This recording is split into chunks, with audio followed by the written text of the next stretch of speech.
മുംബൈയിൽ നിന്നുള്ള air India വിമാനത്തിൽ തിങ്കളാഴ്ച രാവിലെയാണ് ബണ്ടി ചോറിനെ തിരുവനന്തപുരത്ത് എത്തിച്ചത്.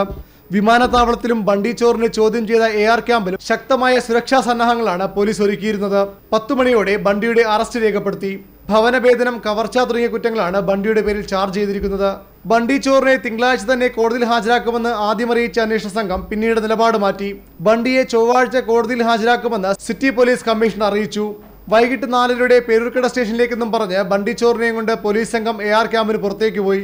എന്നാൽ കവടിയ വരെ പോയ ശേഷം നാടകീയമായി പോലീസ് സംഘം തിരിച്ച് AR ക്യാമ്പിലെത്തി. ക്രൈം ഡിറ്റാച്ച്മെന്റ് DYSP KE ബൈജുവിന്റെ നേതൃത്വത്തിലായിരുന്നു കൊടും ക്രിമിനലിനെയും കൊണ്ടുള്ള പോലീസിന്റെ ഈ റോഡ് ഷോ. അഭിഭാഷക സംഘത്തെ ബണ്ടിയെ കാണാൻ പോലീസ് അനുവദിച്ചില്ല.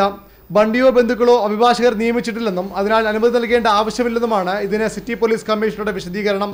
അതേസമയം ബണ്ടിയിൽ നിന്ന് ലഭിച്ച മൊഴിയുടെ അടിസ്ഥാനത്തിൽ മോഷണം നടന്ന മുട്ടടയിലെ വീട്ടിൽ പോലീസ് വീണ്ടും പരിശോധന നടത്തി.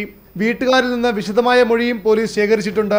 ബണ്ടി 2005-ലും കേരളത്തിൽ വന്നിട്ടുണ്ടെന്നും ബണ്ടിയുടെ മൊഴികൾ പൂർണ്ണമായും വിശ്വസിക്കാനാകില്ലെന്നും city police commissioner P. Vijayan പറഞ്ഞു. അയാൾ പറയുന്ന സ്റ്റേറ്റ്മെന്റ് എല്ലാം അങ്ങ് നേർവഴിക്ക് വിശ്വസിക്കാൻ പറ്റില്ല. അയാൾ ഒത്തിരി കളവുകളും ഒത്തിരി ഇൻവെസ്റ്റിഗേഷനൊക്കെ ഫേസ് ചെയ്താണ്. അതുകൊണ്ട് അതെല്ലാം വെരിഫൈ ചെയ്യേണ്ടതുണ്ട്. അതുകൊണ്ട് നമുക്കിപ്പോഴൊരു കൺഫേംഡ് ആയിട്ട് ഇന്നതാണ് എന്ന് പറയാനുള്ള ഒരു സമയമായിട്ടില്ല. അയാൾ ഇതിനു മുമ്പ് 2005-ലും കേരളത്തിൽ വന്നിട്ടുണ്ട്.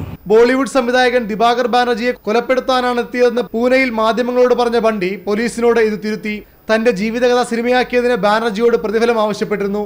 അത് തരാതെ കബളിപ്പിച്ചപ്പോൾ പ്രതിഫലം ആവശ്യപ്പെട്ട വക്കീൽ നോട്ടീസ് അയച്ചിരുന്നുവെന്നും നിയമപരമായി ദിബാകർ ബാനർജിയെ നേരിടാനാണ് താൻ ശ്രമിച്ചതെന്നുമാണ് ബണ്ടി പോലീസിന് നൽകിയ മൊഴി. VV Arun, Thiruvananthapuram, India vision.